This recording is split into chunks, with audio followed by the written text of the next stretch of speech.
everybody, I am Darcy and it has been a long time. I'm so sorry. I haven't made a video for over a month now. But I have a good excuse. Basically, the UK has now gone back into lockdown, unfortunately.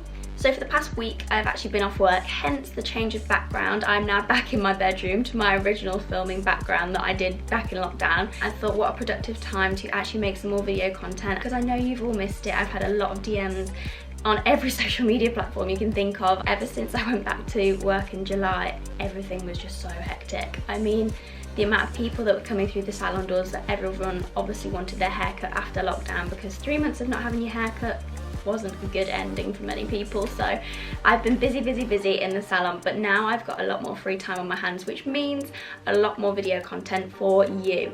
So today we are looking into tips on growing your hair. Now this is a widely popular subject among many people, purely because either you want more length or you want more thickness, or you feel like your hair is thinning a little bit and you want to know how to get it back to its normal health state, or you want some more shine in your hair. There's so many reasons that people want to know how to grow their hair in a good way and a fast way, and one that's actually successful, because there is so many fad ways of how to grow your hair out there that I've seen on the internet. We don't want any of that today. So I'm here to weasel my way through all the fads and the truths and let you know how the best way to grow your hair at home with successful results is. So today I actually have 4 tips for you guys. So 4 very simple tips and ones that you can all do. So there is no excuse for any slacking on these either. So our first tip for these today is regular haircuts. So simple and so effective, yet so many people forget to even have their haircut when they're having, or actually are scared of having their haircut when they're trying to grow their hair, purely because obviously if you're going for a trim every 6 to 8 to even potentially 12 weeks, depending on your hair condition and how fast it actually grows, then you're obviously not going to want to lose a lot of length. I know when I actually get my hair cut, because I've been trying to grow mine for about 2.5, maybe 3 years now, whenever I get my hair cut I do get a little bit nervous, just because I'm in case like it's a lot more than I expected to take off, because I normally just say just take whatever needs to come off, so any dry ends, any dead ends, any split ends or anything like that, just to make it nice and healthy. So sometimes there is a bit of anxiety around getting a haircut, and I completely understand that some of you guys have had really bad experiences in salons and with old hairdressers, etc. And when it does come to get your hair cut, you know, you want to keep as much length as possible, so seeming to have it cut off doesn't really make sense. But actually a lot of people think that your hair grows from the ends, when in actual fact it actually grows from the roots at the follicle in your scalp. So basically what you want to do, the primary foundation rule of any hair growth tip, is to make sure you're looking after your scalp, because that's the start and where it's actually going to notice the growth from. Because obviously your hair doesn't grow from the ends, it grows from the roots. So a lot of people fail to remember this, so when they are looking for products potentially to help recondition their hair, they always look for stuff that has split end therapy or stuff that's going to get rid of your split ends. But there's actually a harsh truth: no product is going to get rid of your split ends. I hate to say it and I hate to break it to you, but if you lather your hair up with a conditioning treatment, yes, it might feel really nice and really smooth, but you are still going to have those split ends there. They aren't going to seal the ends back up just from a leave-in conditioning treatment or a heat defense spray before you blow dry or straighten or curl or anything like that. So what you actually need to do just to get rid of those split ends is have the brave cut and just go for it, because obviously when you get to your desired length, if you haven't had it cut for so long, you'll have the length, yes, but the condition won't be there. It'll look really ropey, really dull, really tired, and that's just not what you want. For our second tip, I cannot shout this loud enough because I know so many of my friends, family, clients, and I literally scream it to them when I see them brush their hair.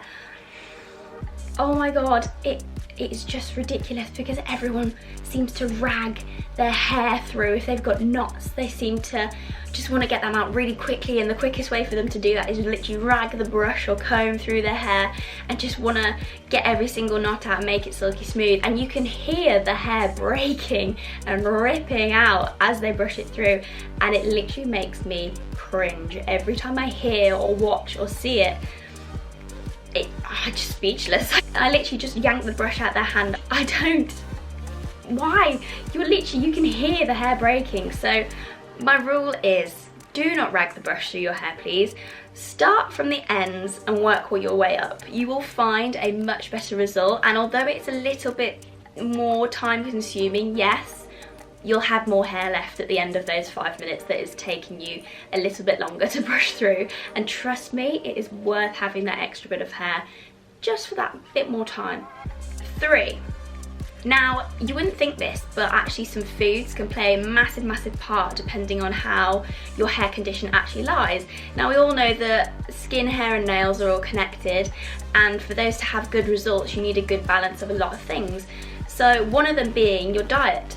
If you have a balanced diet, then that's absolutely great, but some of you may be lacking in some sort of areas that actually your hair is craving to get those minerals and those vitamins from.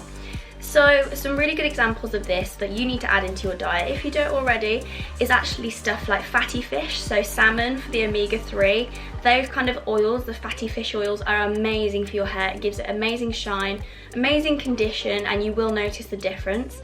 Stuff like spinach to get a lot of zinc in there. That zinc, biotin and keratin are actually what the hair is made up of to make it grow, and your overall hair follicle condition. Without those 3 ingredients, you wouldn't have very good hair at all. It'll be really good for your nails and your skin also, so not only is it feeding your hair, but it's also getting those 2 extra things in there. You need the spinach. That's got a really high zinc content, and is actually, you could put it in a smoothie if you're not a massive fan of eating vegetables. You could boil it down and potentially put it in some, I know a lot of people do like spinach eggs on toast. That's a really nice way to get it in there. Eggs, actually mentioning eggs is also a really good one. The biotin content in eggs is super high, so if you want a little bit of a quick fix of biotin, definitely get your eggs in there, your daily eggs. You could have them for breakfast, for dinner, for lunch. Eggs are quite versatile in that way, and they come in loads of different forms as well.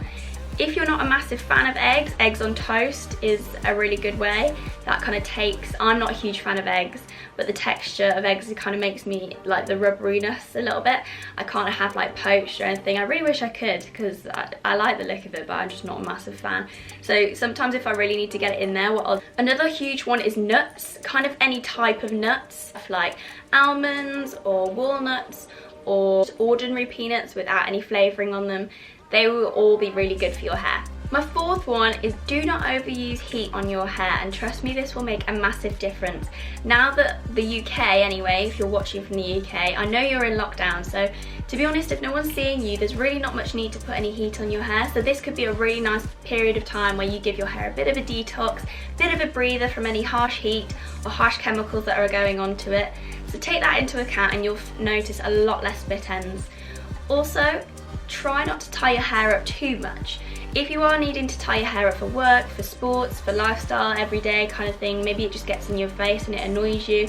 I have mentioned in a few videos previous to this, but an Invisibubble is actually a silicone type bubble, and it is different to the fabricated normal elastic bubbles that you probably are very familiar with and use every day. It actually is designed to not break the hair and not put as much tension on the hair, leading to less damage in the long run. So that is another great product to definitely have in your house. So that's it, guys, those 4 simple tips that I'm sure all of you can follow, so there is absolutely no excuse now. And you know, try these out, let me know how you get on. I'd love to see your hair journey. Maybe you've been trying to grow your hair for years and years and nothing's really worked for you because you've kind of brought into the fads maybe, or you've heard different things from different people, or you've been a bit slack with keeping your routine up to date. So let me know how these get on, and hopefully you see some big changes and some big progress. Remember that everyone is different as well, so if you're at different hair stages in your hair cycle, have done a video on this hair cycle subject as well, so if you are a bit confused and haven't heard of what the hair cycle is, go and check out my video on the hair cycle and that will explain everything. But hormones, you can take that into account, medication, there's loads of different bits, so don't compare yourself to others. You're on your own journey, so just go with yourself and what your body's telling you to do.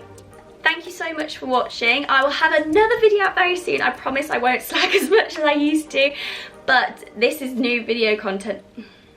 This is a new rule. There is going to be a weekly video that I'm going to bring you from now on, bringing some joy in this kind of weird and depressing time there. I hope you guys are all staying safe, and I look forward to seeing you again next week. Bye!